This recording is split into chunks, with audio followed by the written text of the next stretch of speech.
Hey everyone, I'm Atul and today I'm going to talk about the Content Creation Hub, specifically the YouTube section of it. And I'm going to take you through the process of creating a new YouTube project and handling it. So you can create projects directly from here, but today I'm going to talk about, as I'm going to talk about the specifically the YouTube section, I'm going to take you inside this uh, YouTube tab. I'm going to show you how you can create it from there.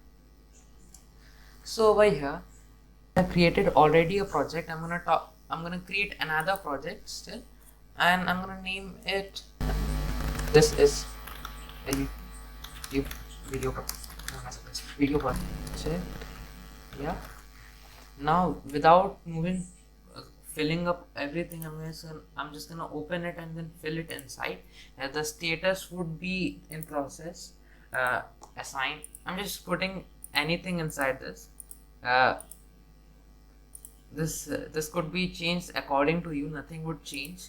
uh, I'm going to talk about these later. This is for the master task database, and days left would show the days left before you publish the uh, video.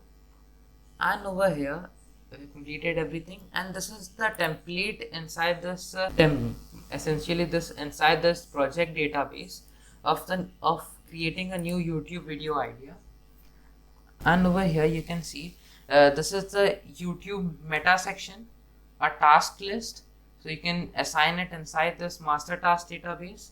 So first of all, this section is a lot inspired by Marie's video, and the editing checklist and the publishing checklist from Thomas Frank created a template a while ago of a video project tracker for YouTubers. I've taken it from there, and you can see over here the editing checklist and the publishing checklist.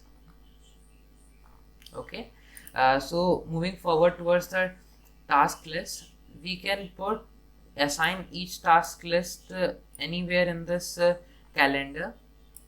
So for example, I'm assigning all these tasks inside the date 16th and publishing this video over here.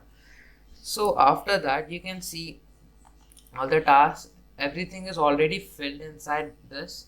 And after that I have also created some templates inside this master task database of for writing your script, YouTube editing checklist, and YouTube publishing checklist, which is the same as here. And you can open any of them. Now I'm going to talk about how it looks from outside uh, in the dashboard. And over here you can see this project that I've created, as you can see over here. And this is the tasks. These are the tasks that have been created as we assign them. And here you can also see all the details and the divided by the dates. There are a lot of ways to check them out, like by size and different types. I'm just gonna show you, and this is the creators tab that I've created till now. Hope you have liked it, and still a lot is left, like the SEO and and the CRM and the inspiration board, for which I'm really excited about. But for now, this is what I've created inside the YouTube section.